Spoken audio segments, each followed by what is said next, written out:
Welcome to Cherry Blossom Yoga. I'm Robin Dinerman. This is a half-hour Hatha Yoga class for beginning and continuing students. I hope you're wearing loose clothing, no belts, nothing tight, especially around your waist. You can work barefooted on your carpet, your floor, an exercise mat, or a yoga mat. You should not have eaten a large meal before you do this because we do some inverted postures. So you can just watch if we do that, but it's a good idea not to eat for about an hour and a half prior to a yoga class. Other than that, you don't need any special equipment. What you do need to do though is pay attention, very close attention to your body and your breath.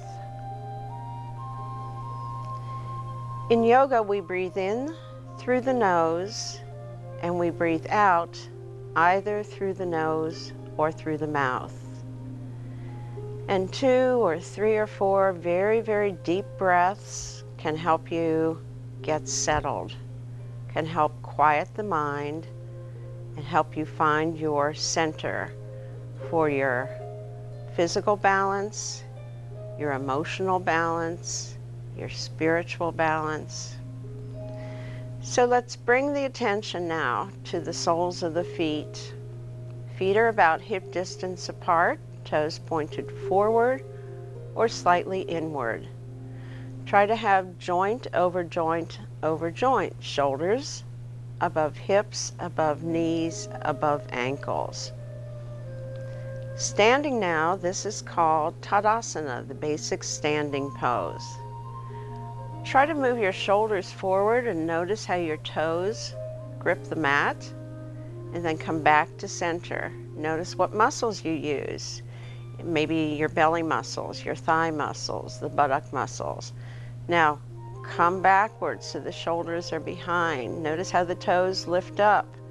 You have to press down harder through the heels to hold your balance. Now come back to center. Feel that your weight is evenly distributed over the soles of your feet. And feel like there are roots growing down from the soles of your feet, reaching through the floor, reaching way down into the earth's layers, all the way to the center of the earth.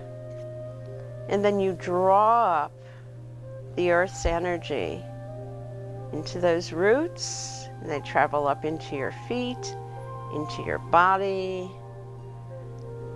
and rejuvenates you. You know, gravity has that effect of pulling you down, but there's also a rebounding energy which helps you come up. So in yoga, you're either resisting gravity or allowing gravity to do the work for you. So it's not necessary to bounce or force yourself into a posture. It is important to have a very, very deep breath.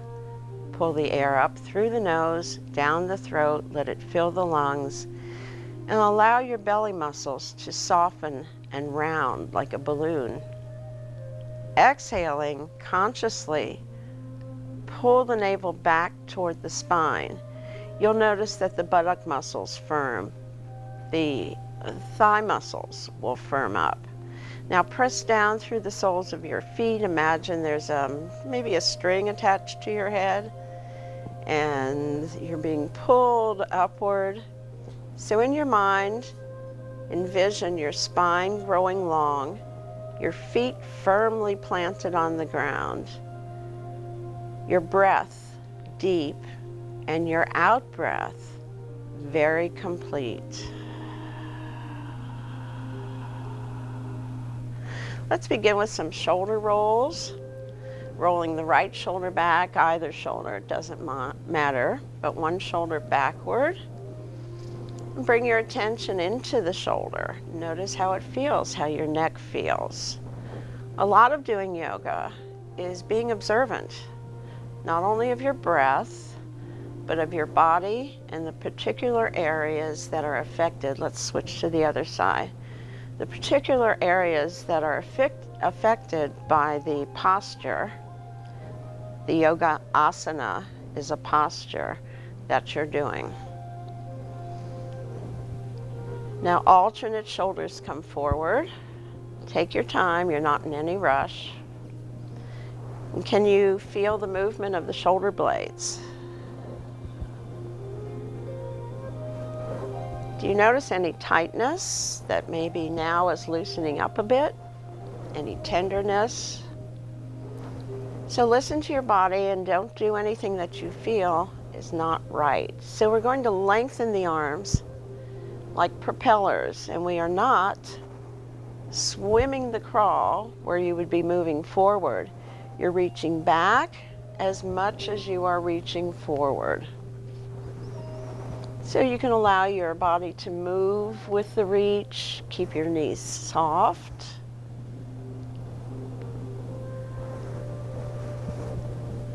Okay, and bring the arms down, shake the shoulders out a bit. You can shake the feet out a bit and come back into the Tadasana, the mountain pose, standing tall. Bring your hands above the shoulders, breathe in, palms facing each other, and breathe out and lean a bit to the side. Reach out through your fingertips. You don't necessarily have to straighten the arms.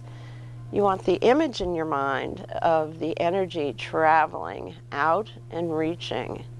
Inhaling and lifting from that upper shoulder back to center, crossing center line and exhaling, coming to the other side.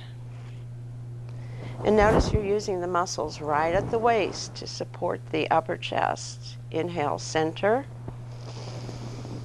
and exhale, lean and reach. Inhale, center. Exhale.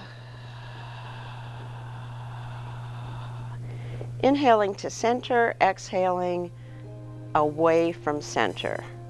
Back to the front. Turn the palms forward. Push the ceiling away. Let's add the knees. Bend the knees, straighten, and push the ceiling or raise the roof. Pushing. So we're giving a little bit of movement to the knees and the ankles. And you can feel the shoulders lifting up and down, the shoulder blades as well. Starting to warm up. And then slowly let the arms float down to the sides, the hands relaxed. Stand tall as the arms float down.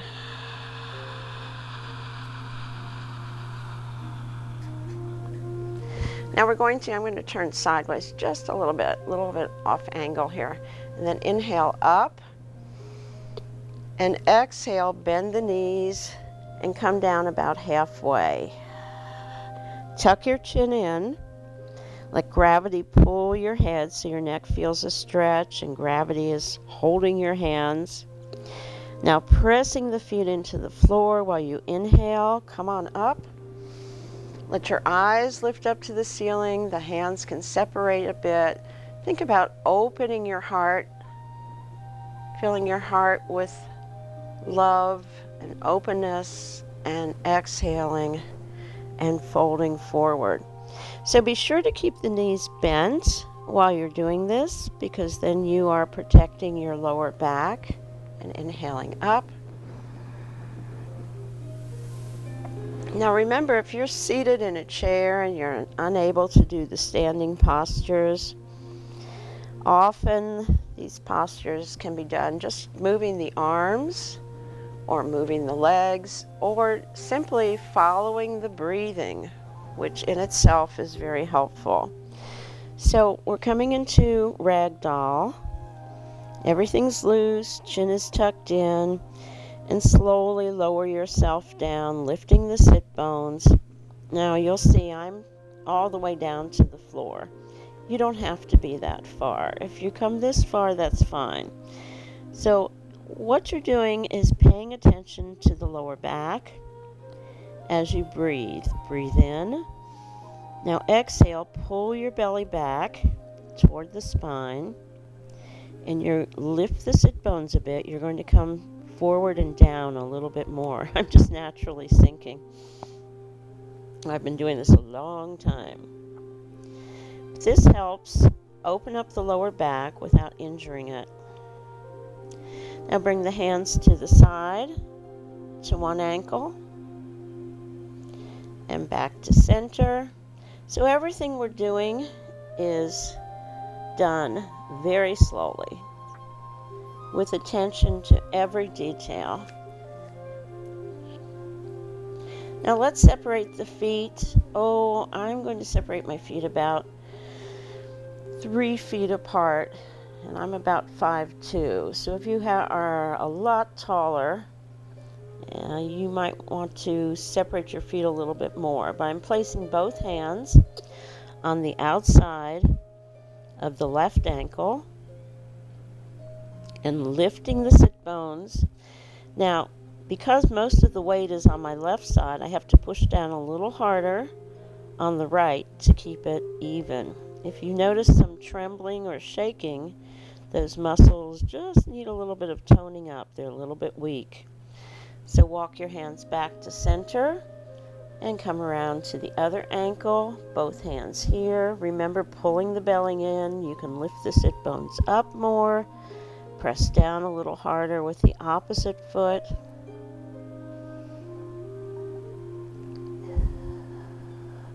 Breathing in very deeply. And the exhalation is very controlled.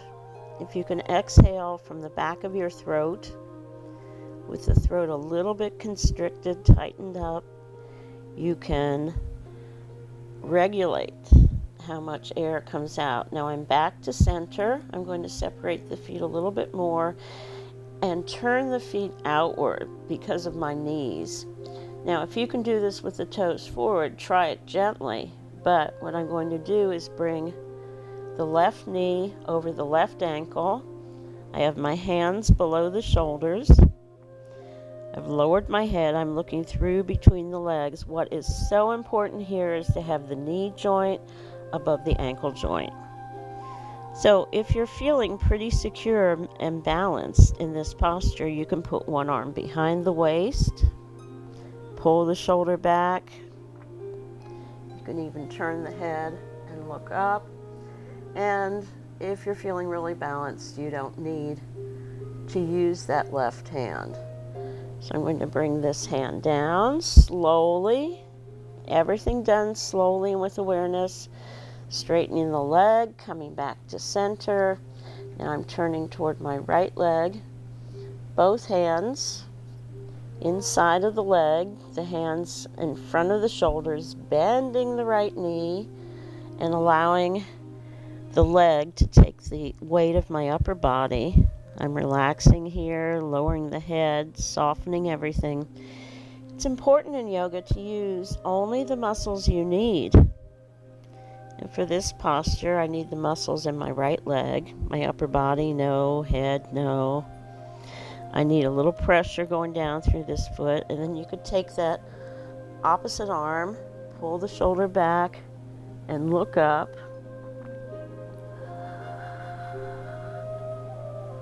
Or not. Just do what you feel capable of doing. And maybe the next time you watch this show or you want to practice on your own, then you know you can do it step by step. So back to center. And I'm going to flatten my back. You can always just uncurl upward, but I'm going to lift the back of my neck, lengthen my spine as much as possible. Bring the arms out into T position, draw the shoulders away from the ears, and now pressing the feet into the floor, slowly come up. Turning one palm up, lifting it upward as I inhale, and side angle pose. The arm above the cheek or the ear, and your gaze is forward. Now lifting from that upper shoulder, taking your time back into star, the hands reverse.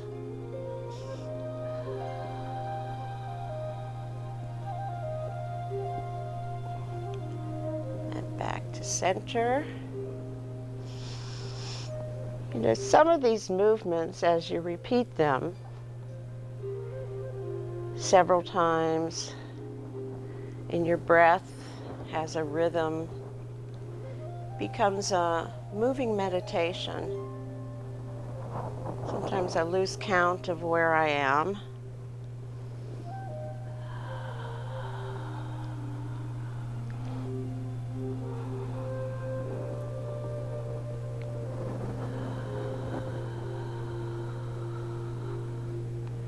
And come back to center. Relax the hands, lower the arms. Now, either heel-toe your feet back together, or you can step them closer together, step at a time, or heel-toe in. And shake out one foot, and then the other. And let's add a twist to what we've been doing. So palms above the head, elbows out, breathe in, standing tall, feet hip distance apart. Breath in, breath out, letting the air out slowly, the hips turn. I'm going to the right, the rib cage goes to the right, the shoulders turn, the head, the eyes look to the right corners. It's important to include the eyes. Gives your brain the message. Now each time you do this, we're inhaling back to center. Exhaling as we turn left. So each time you do this, you're going to notice the point where that's it, I can't turn anymore. But after you've done this a few times,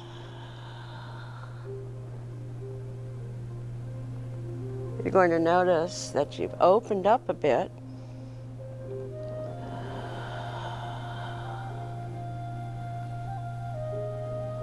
And now come back to center and lower the arms. Standing either with your feet hip distance apart or the balls of the feet touching each other, either way, Tadasana. Hands at the heart, close your eyes. Let your mind scan your body.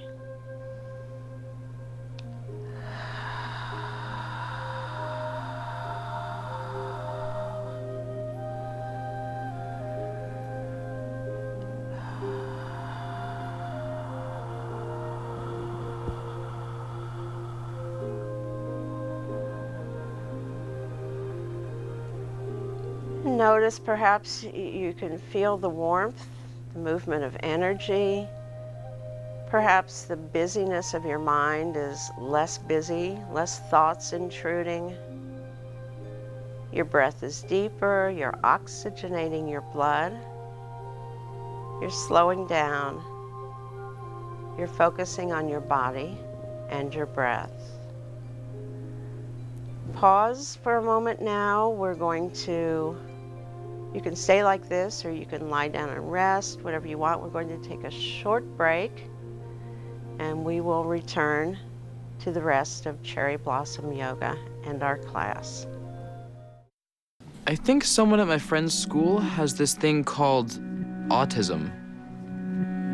My friend's brother's son has autism. My neighbor's son has autism. My son has autism. Autism is getting closer to home. Today, 1 in 68 children is diagnosed with autism. That's about a 30% increase in 2 years. Learn more at autismspeaks.org/signs. Welcome back to Cherry Blossom Yoga. Please come join me on the floor. We're going to do some exercises that help strengthen the abdominal area and the lower back area. So please make yourself comfortable and be sure not to do this on a hard floor. You must have something to cushion your spine underneath you. So I'm coming down onto my back, and I just found a name for this posture, which I like very much. I didn't make it up. I found it in one of my books. It's called recuperation posture. So I have my feet on the floor, in my ankles, I hope, in line with my sit bones. And here I can feel the curve of my back if I try to bring my hands underneath. So take a breath in, and then pull the belly down. You can even press lightly, tilt the tailbone up, and you'll feel your back come flat to the floor. It's a wonderful thing to do to warm up the lower back muscles. Inhaling, the back curves naturally. Exhaling, you are consciously pulling the navel down, and you use your feet to press now into the floor. So bring one leg up, hands on the shin, and squeeze and release a few times. This is good for digestion, for the lower back. Hands behind the calf or as far up as you can reach. Keeping your arms in close, gently pull the leg over the shoulder. And then try it this way. Try with the lower back flat to the floor. You won't get as much of a stretch, but the stretch internally is much more. Or I guess you won't lift as much and come down. Take your time. Left leg in, pressing and pressing.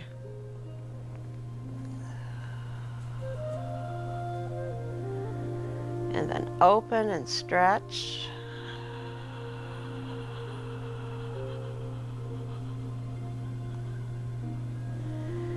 And place the foot down. Once again, press downward. Now, we're going to bring both knees up in line with the shoulders, and we're going to use the tummy muscles to help anchor us to the floor. So you breathe in, and the arms are, or the hands, I should say, are right over the shoulders. You're going to breathe in, and then exhale, tuck the chin in, and you're pulling the navel down toward the floor. You'll feel your whole lower back and waist flatten. And my hands are pretty much over my shoulders. I don't need to really stretch, but here it's the lower belly that's doing all the work. And then releasing very slowly. Don't let those legs fall down. And bring the hands over the head. Take a deep breath in. Back arches, you get a good stretch.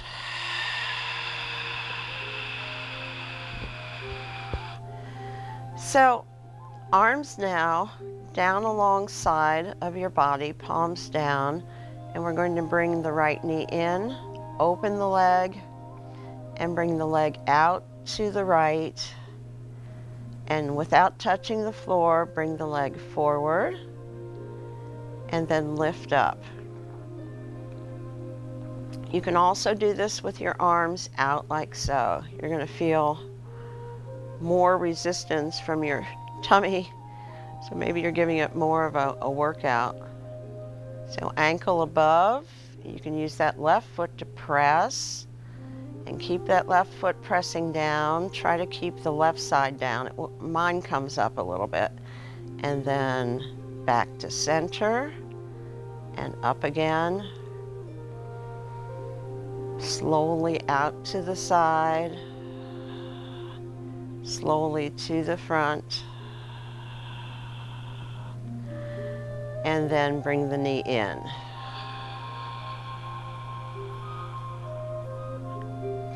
Then push the leg out, bring the foot up. So we're reversing, I think,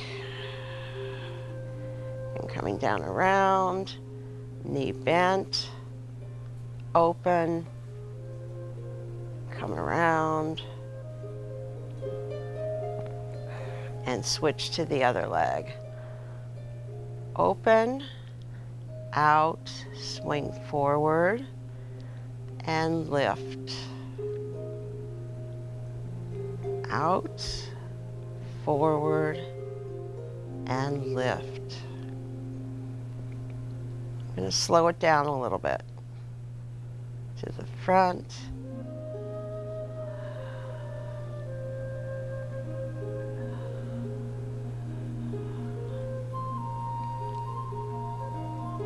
And then bend the knee, pause for a moment.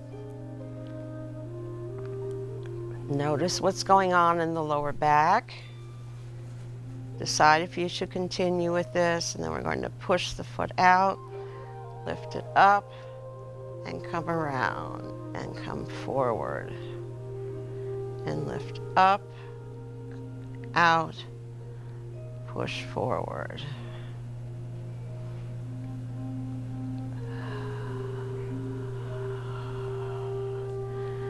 And bend the knee, and we're going to do something called the happy baby. So you reach either for your ankles or the outside of your feet and lift the feet up so the ankles are right above the knees. Allow the shoulders to sink. The pressure on the back should feel really good. An inverted posture brings a fresh supply of blood to your pelvis.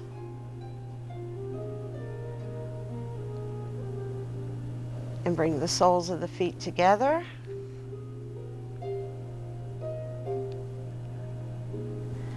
And feet down. Roll over onto your side and let your head rest on your arm. Now, if you're able, stay here, relaxed, as long as you can. I hope your phone is turned off.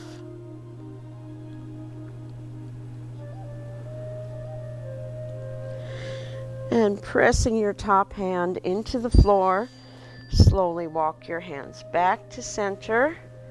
Come into a seated position, or you can stay down on the floor, really.